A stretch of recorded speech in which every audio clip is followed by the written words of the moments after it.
You know those random wood pieces we like to pick up from, say, the craft store or the dollar store? Today, I've come up with a few fun ideas. I'm excited to share them with you. Let's get started. I found this faux wooden book box and I thought it was so cool, but I wasn't actually sure what I wanted to do with it until I saw this project on Pinterest that I was inspired by. So I'm going to start off by using some dark walnut stain. I like to use the Deco art brand. Just taking a rag and I'm going to add the gel stain all over the lid. This is going to be like a box, that it's going to sit on its side. But I'm going to also design this so then you can put it upright in a bookshelf as well. So I wasn't sure what parts I wanted to all stain at this point. I decided I'm just going to stain the lid and the bottom for now. And I'm going to leave the surrounding part of the actual box portion in its natural wood state. So you can see I'm using some painter's tape and I'm going to cover up that section so then I can apply some wood stain to the base of the wood box and I can stain that as well. Just make sure you press that bottom edge down really well to prevent any bleeding from going underneath the tape. All right, so I'm just going to continue to add my gel stain. Don't forget to do the edges.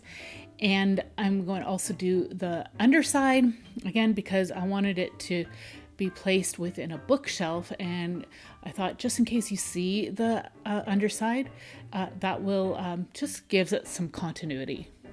Just a little trick here, I like to use a paintbrush to apply some of my gel stain. It gets it right up in the corners along the edge and whatnot, and then you can take your rag and wipe off the excess.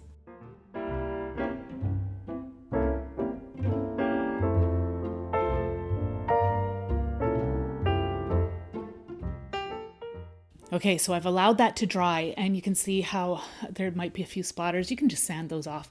But you can see the spine of this book, I left it just plain because I am going to be adding some birch bark to it. You can see I've got a big stash of it here.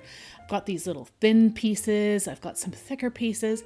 I just kind of went through it all to see what would work. I'm using a combination of some silicone, some clear silicone, as well as some hot glue. I like to use a combination of adhesives. The hot glue will give it instant hold, but sometimes it doesn't always last long term, so I decided to use some silicone as well. You can see I'm adding or going through my birch bark pieces, trying to decide what I wanted to use. I actually decided to use the inside of the birch bark. I know the way it's curled up, it doesn't look like it. But I'm going to be using this piece. It was too thick, so I just removed some of the pieces just by pulling it off.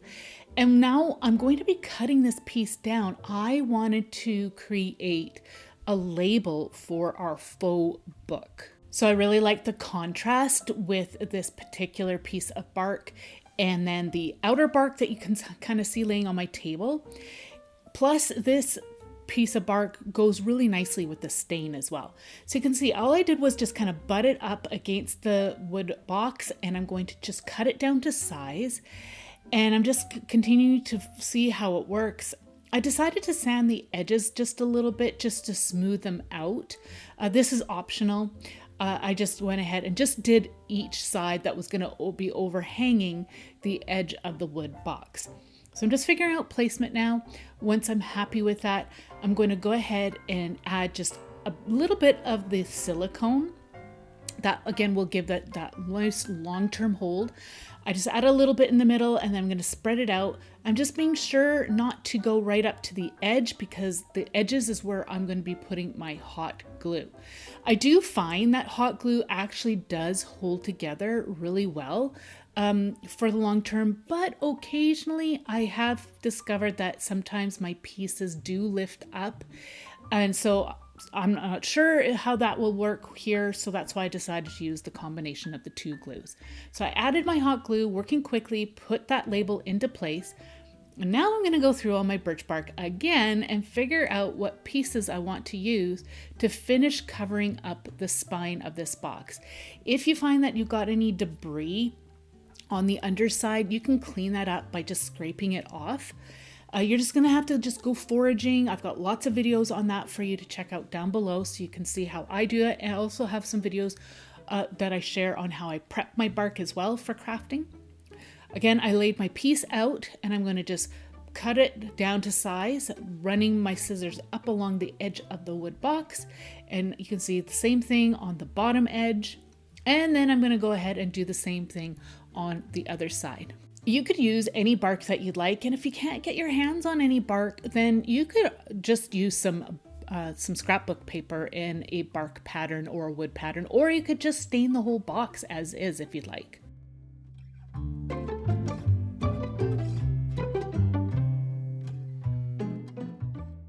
Okay, so I have my piece cut down to size.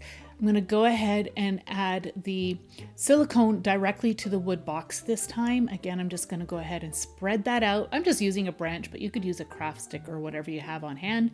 And then I'll be using my hot glue gun again and going right around the edges. If you're not sure about what type of hot glue to use, Gorilla brand is always a good brand to use. It's the same brand that you can see me using with the it's like the same silicone brand that I'm using. So I put that piece of bark into place, and then I'm going to work on the top piece. If you find that any of the parts of the bark lift, you can just go ahead and add some glue and glue those down. Okay, so I finished off my spine and I wasn't sure what I wanted to put on the edge there. So for now, I'm like, okay, I think I'll just add some gel stain. And then I started kind of looking through my stash of like different little bits, and I thought maybe adding a branch there would actually look really good. So I've needed to cover that part up with the gel stain as well as on the top and bottom edge here, like you see me doing now. And then I did let the gel stain dry really well before gluing anything on. So this is the branch that I found, and it was a little too thick. So what I decided to use was, what I decided to do was to cut this branch in half, like you see me doing right here. It was the perfect thickness to like cover the spot where I wanted it to go, but it just stuck out too much from the book, the faux book. So that's why I thought, well, maybe I'll try doing this. I'm just using like a spatula here, just kind of working away at it. It did split, but that was okay. I just fixed that with a bit of glue. So you can see I cut it down to size. Now it fits that spot really nicely. I did have to trim up the birch bark just a little bit because I wanted it to have good contact between the branch and the wood box, and some of the birch bark pieces were just kind of getting in the way. I decided to use some tacky glue this time. You could use wood glue, and I'm going to add just a touch of some tacky glue here and there, and then again I'm going to go in and use my hot glue.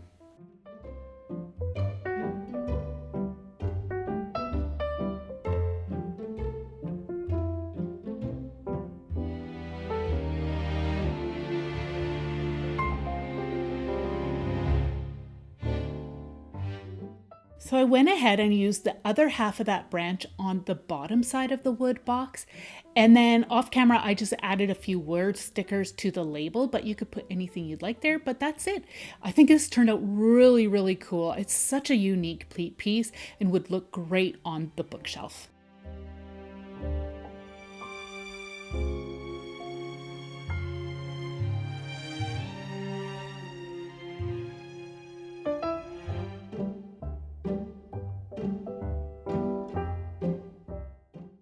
Okay, this is a bit of a side note, but I have had this glue gun for a very long time, and I have had a hard time letting it go. My dad had gifted it to me several years ago, and I keep leaving it on at night.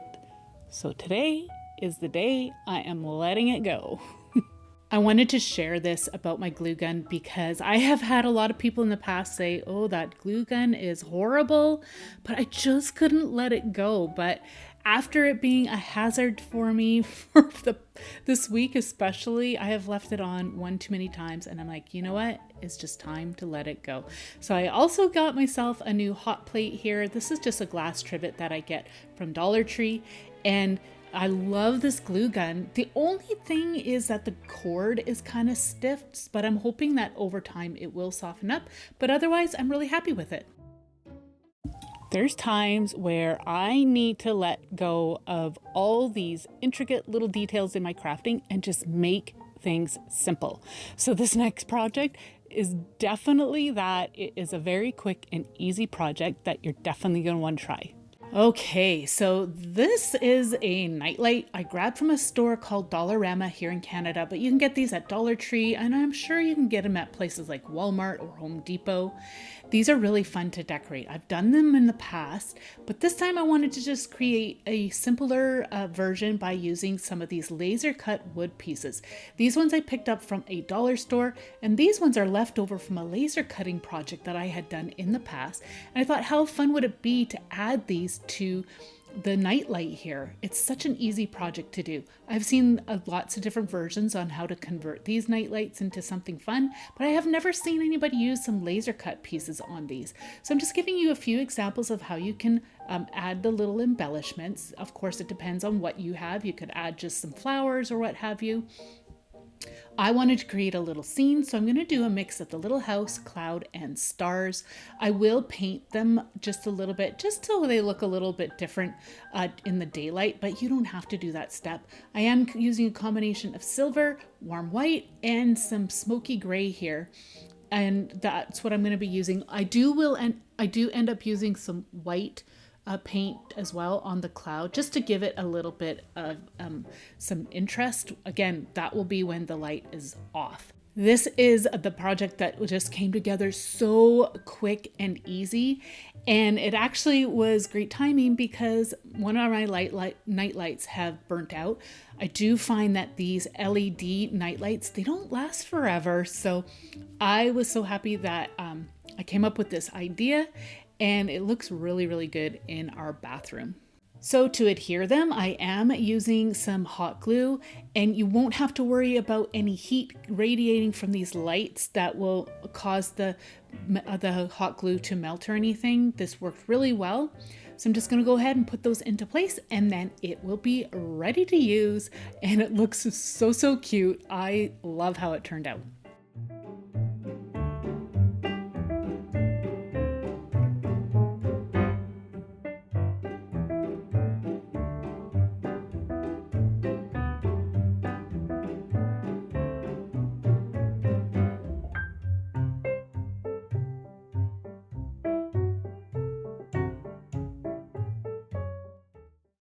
I love to go foraging. I love to collect rocks. I love to collect all those fun little finds, those little natural treasures that we'll find out on, say, a nature walk or whatnot. Sometimes I'm not always sure what to do with them. Well, this next project definitely solves that. It's a fun way to put your items on display, and I plan on doing a larger version of this, so you'll definitely want to stay tuned for that in an upcoming video. So this is a tray that was left over from some laser cut embellishments. Sometimes you'll find buttons and beads in these little boxes. I'm going to actually be removing some of the partitions that are in this box, so then I have some longer little spaces to use. I'm using my blow dryer just to soften up the adhesive. And then I'm just going to use a craft knife just to get right in between there. And then I'm going to pop them out. Now, I will say it didn't work the best, but it did do the trick. It did prevent me from completely damaging the box, which is what I was trying to avoid. But when I did remove those partitions, it did end up causing some of the wood to lift just a little bit. For me, that was okay because I am going to be using some dictionary paper to decoupage over the entire little box. So this is some dictionary pages that I had left over from a previous project.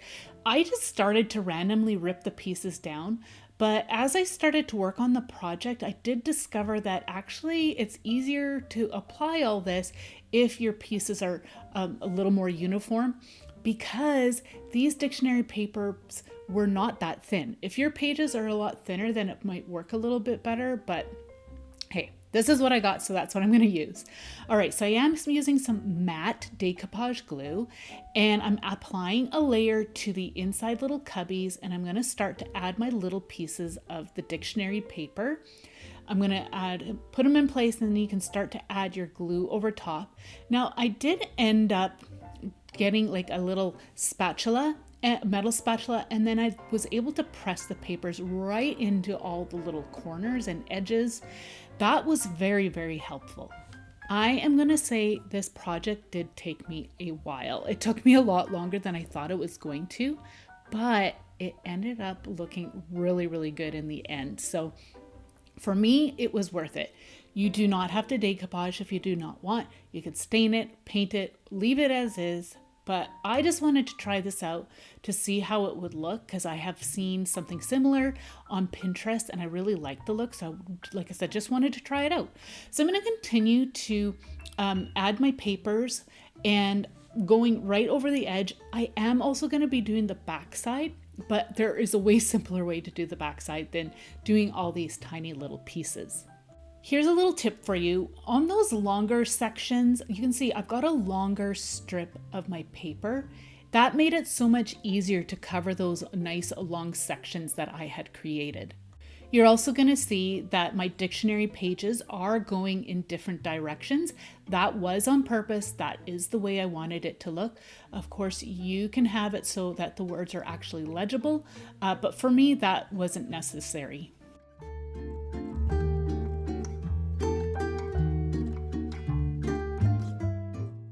So another little tip here, if your pieces are thicker, like the paper's thicker like mine, crumple it up. It makes it a little easier to work with. I found that I was able to get it into all the corners and the edges a lot more easily. All right, so I've allowed this to dry, and I needed to still do the edges and the back. So on the sides, you'll just see there's just the odd spot here that needed like just little pieces. So I'm just gonna go and add just a few small pieces of my dictionary paper. I didn't need to cover the whole entire edge. You might have to do that. It all depends on how you decide to lay out all your papers. I've allowed that part to dry now, and then I'm gonna do the back side. So you can see I'm just using some bigger pieces. It made it a lot easier to cover it up rather than going up with a bunch of small pieces. So all I'm going to do is just tear them down to size. I'm just making sure that my pieces are big enough so that they reach to the edge where needed. And this time around, I am being quite generous with my decoupage glue because the wood does suck quite a bit of the moisture up. I am working a bit into sections here, putting the piece down, smoothing it out, adding some more glue where I hadn't yet, and then I'm going to finish adding the rest of the pieces.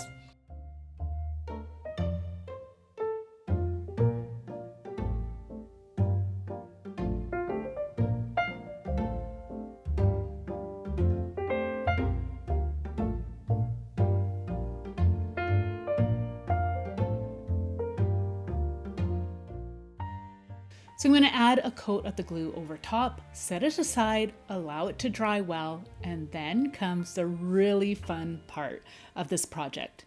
I gathered up some little pieces that I had in my home, a collection of some rocks, as well as a little porcelain piece that I found out beachcombing.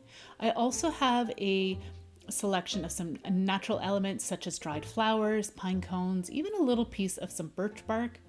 I have some little figurines here, and I found that these rock mushrooms at a rock dealer, and I thought those would be actually really neat to include in this project. I also have some washi tape that have some fun botanicals on it, but you could use anything you'd like. So here is my box. It's all nice and dry. I wanted to try this mounting tacky putty. It's like poster putty. But I ended up just switching over to my hot glue gun. It worked the best for this project. I'm also going to take these washi tapes and I'm going to put it on some white cardstock. That way here, the text from the boxes isn't going to come through on my washi tape. This will also create a nice base for me to work with, as I am going to be adding some foam tape to the back side of these little images so that they kind of pop against the background of those little cubbies that we made. So I laid out this washi tape. I'm just using my bone folder to smooth it out. This particular washi tape, they're actually like mini stamps. So I've got some florals and the other one is just a mix of botanicals and some mushrooms. And I'm just going to select the images that I want to use, and I'm going to stick them down to the cardstock. This particular washi is like a bit like transparent. So that's another reason why I wanted to put these down onto some cardstock. Another option would be to use some stickers, or if you have some nice little cutter parts in a scrapbook paper, that would work too. Okay, so now all I'm going to do is cut these little images out. I'm going to set them aside, and then we're going to start to place all our elements into our little box cubbies.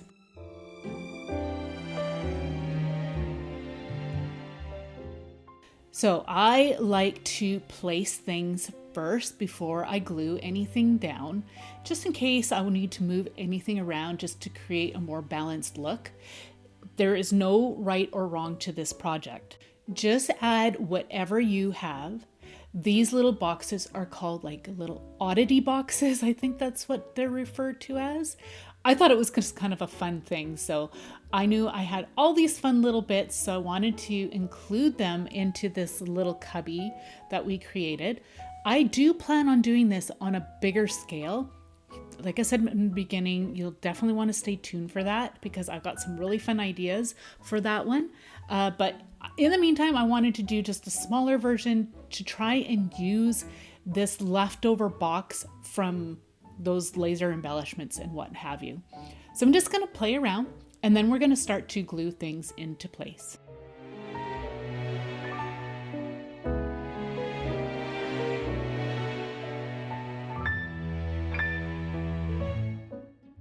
So this is when I decided to use some foam tape on the back of these little stamps and other washi little embellishments.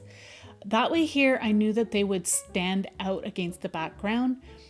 It also made it a little bit easier to put them into place. I just wanted to show how I did that. This is where I decided to also try out the sticky tack. I always call it sticky tack. I don't even know if that's right or not. But anyways, you want to take a piece, kind of mold or mush it around in your hands, and then try it on your little embellishments. It worked really well for that little porcelain piece, but when I tried it on some of my rocks, they were just too shiny and smooth. So that's when I decided that I would just use my glue gun. I was hoping that the pieces would be removable and then I could switch them out if I want, but in the end that didn't work out. You can still remove these pieces, but it is going to pull the paper off, just to be forewarned. So I'm just going to continue to work on this, gluing all my pieces into place until I have all those little cubbies filled in. I love how this turned out. Let me know what you think.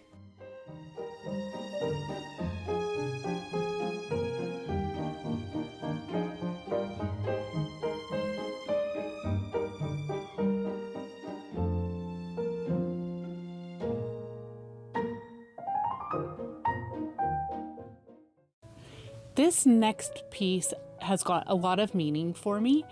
I am including a Bible verse, but you could definitely switch that out for, say, a quote, or I was actually thinking you could even add a family photo in there if you'd like, or even just a nature photo. But this piece is really, really fun and unique.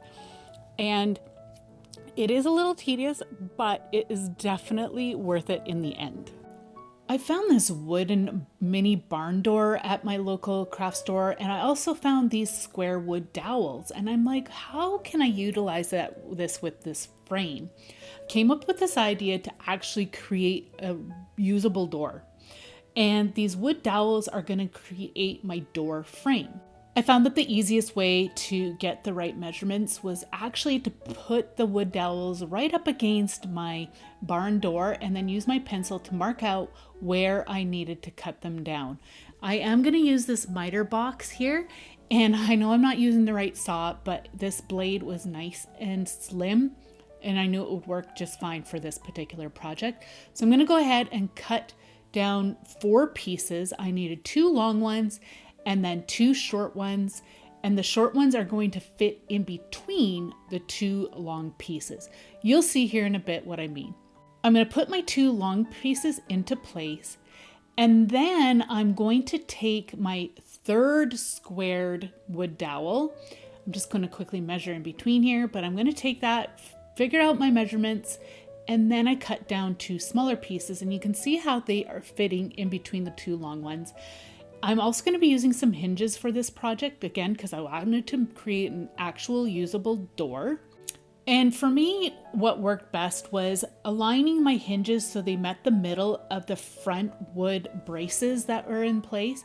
And then I went ahead and marked where I'm going to be putting my hinges on the underside of the wood door. You can see me lining everything up. And then I'm going to mark it down, on the back side again for the second one. And then I will be doing the same on the wood frame, but I needed to glue that all together first. So I'm going to just use hot glue for this. I'm just going to be working quickly here to put all my pieces together to create my door frame.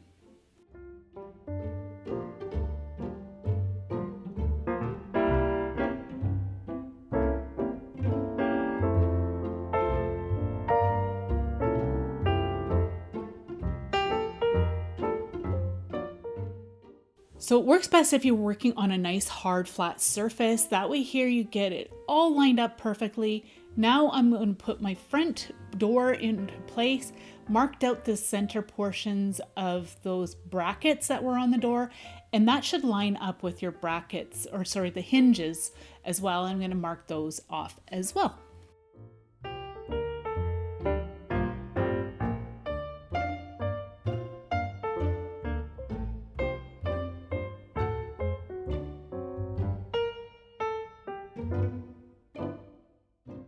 And then I'm going to just go ahead and make sure I have everything lined up properly. I just needed to make sure my pieces were facing the right way.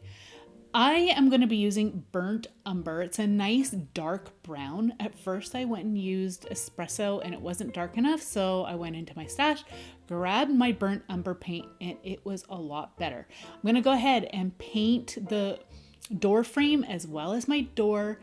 I am going to try to avoid painting where the hinges are going to be glued down.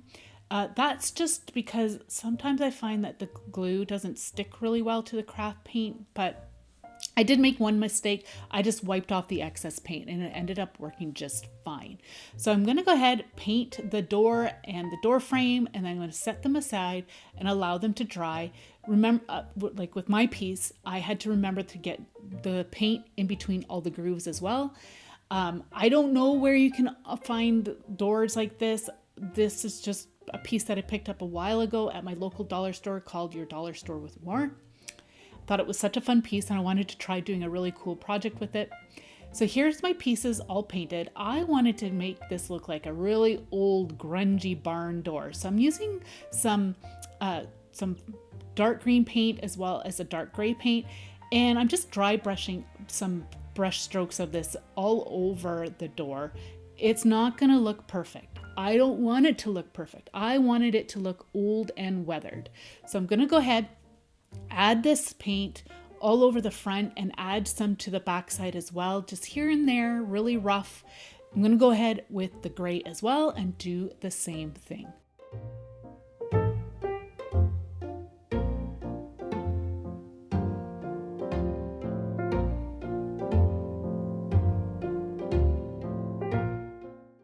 All right, so I've set it aside and I allowed it to dry. Now I'm gonna rough it up with a sanding block. I'm just gonna distress it, take some of that paint away. It'll also kind of give it like kind of a ghosty look. Again, I actually like that look for this project. It makes it look like it's been out in the sun and weathered by the rain for a long time, and that's what I was trying to go for. So I'm going to just go ahead and continue to sand this down, and then I'm going to take a rag and just clean it up, and then I'll be sanding the door frame as well.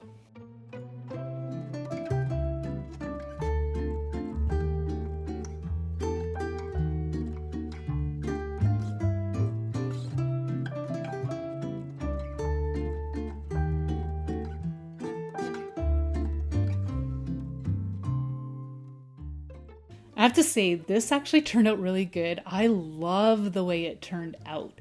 Now I'm going to work on my picture frame. I'm using this warm white, and I'm just going to add 2 coats of the paint to the frame. You'll want to use a soft brush. This particular brush was a little too stiff, so I ended up switching it out, but I did that off camera. So just make sure you do use the soft brush. It really helps to get into those grooves if your frame has grooves like mine.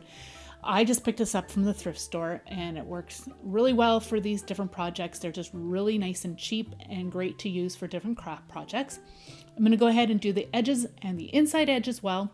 And then I'm going to let it dry, and I'm going in with my second coat, let that dry. And then I am going to sand it down. So you can see it still has some of the wood showing through, and that's what I wanted. And now to distress it further, I'm going to go ahead and sand it. And then I'm going to seal it off with some varnish. So I am using matte varnish. Again, this is from DecoArt, and I am going to be using a soft bristle brush again. Surprisingly, a little bit goes a long ways. I really like to use this varnish on projects like this. It really helps the texture to pop. It's just going to help to seal that craft paint in as well. I pre-cut a piece of some foam core board that fit the inside of our picture frame.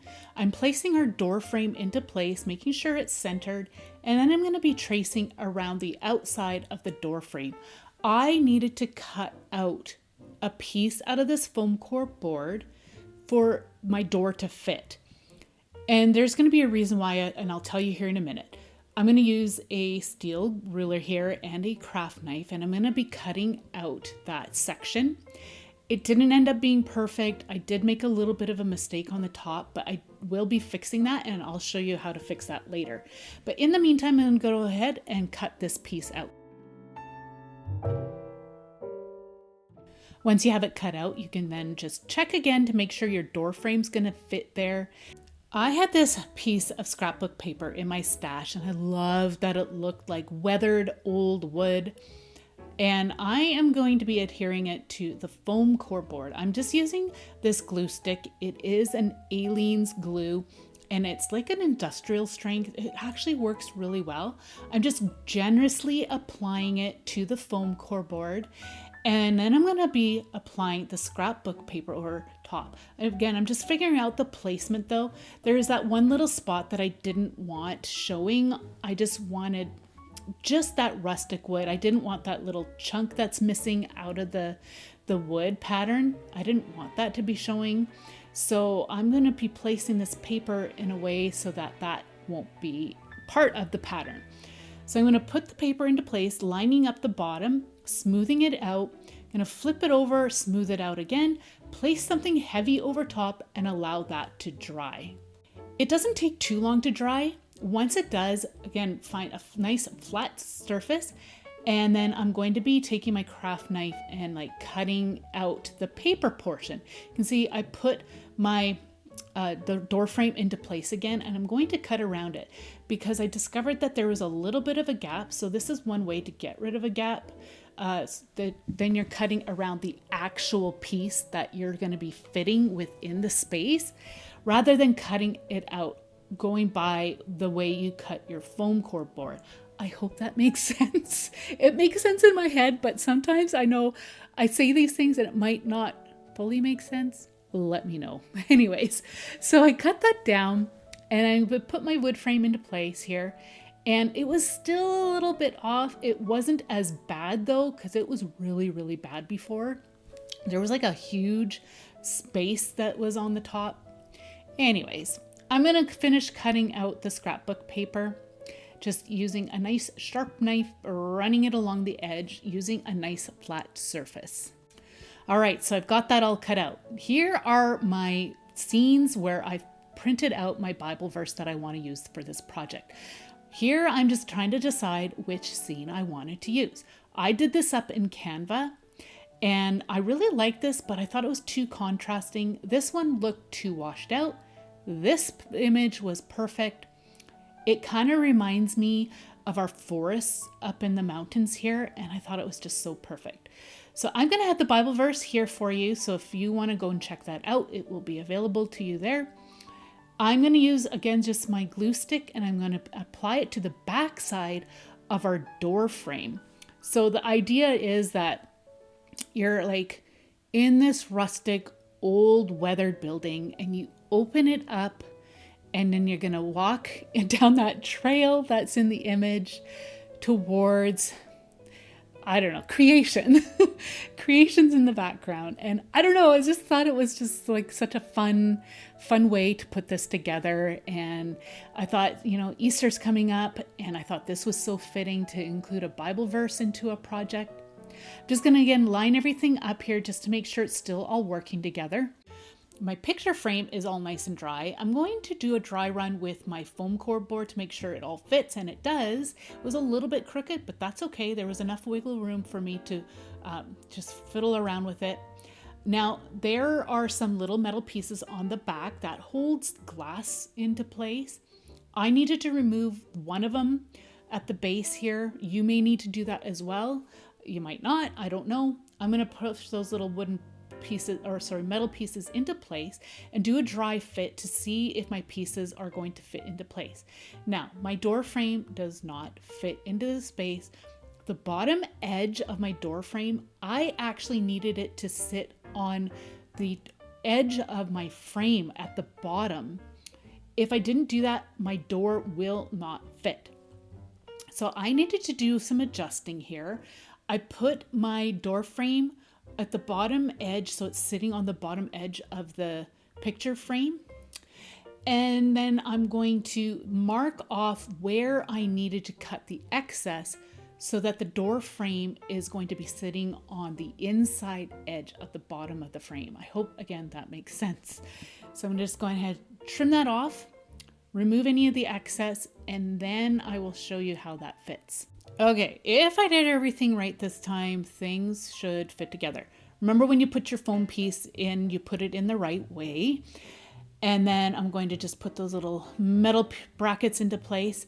I'm gonna now put my little door frame into place. And again, this should be sitting on the top edge of the inside of our frame. So I'm gonna flip that around, put my wood frame into place, and sure enough, it fits. Now, it is going to be a tight fit, and that's what I want. I'm gonna just gently push it into place, making it so it's still protruding out from the foam core just enough. But here's the thing, my picture frame was not that deep. So you can see I kind of matched it up somewhat with the depth of my picture frame. I'm going to seal it all into place now by adding some hot glue to the back side. I'm just going to run a bead of it along that seam, spread it out with a silicone brush. You could add some little braces of some like craft sticks if you'd like. I was scared that I was going to accidentally push my door frame through the hole too much, so this was a more gentler approach. So I'm going to go all the way around the door frame, sealing that all in with my hot glue. And then I'm going to add some more at the base of our door so that there's a really good adhesion between the picture frame and our door frame.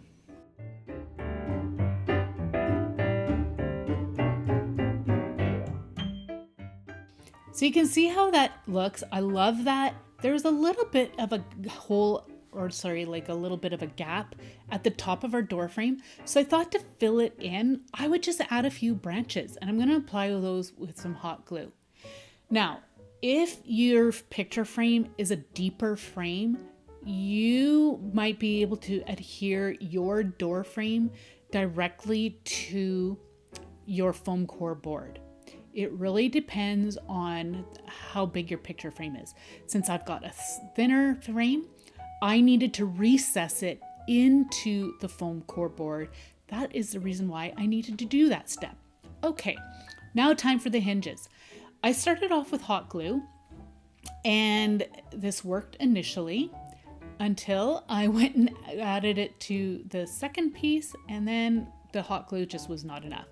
So like I said, to start, I put some hot glue into place here, and I started with the door, and I'm going to just go ahead and put those into place. I'm going to open up those hinges, and I'm going to add just a little bit more just where the holes are, and then I'm going to smooth that out. That will just help to plug it all up and seal it. If you've got like really tiny nails or tacks, then you could use those instead. So this is when I discovered like I needed to use some silicone, because I tried it with just a hot glue gun on the door frame, but when I started to use the door, they just popped off. So I'm like, well, let's try the silicone. So I'm just using a tiny craft stick, putting some of the silicone into place where the hinges are gonna go.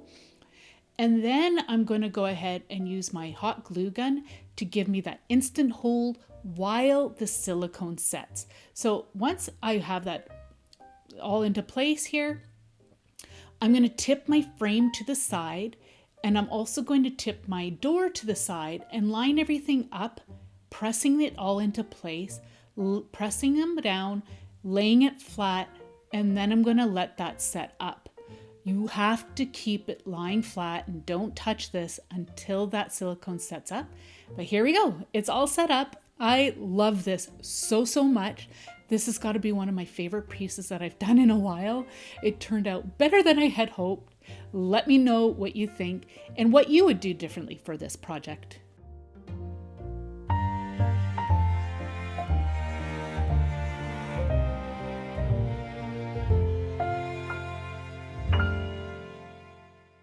I have so many more ideas for you to check out in this playlist right here. I want to thank each and every one of you for joining me today, and we will see you in the next one. Take care. Bye.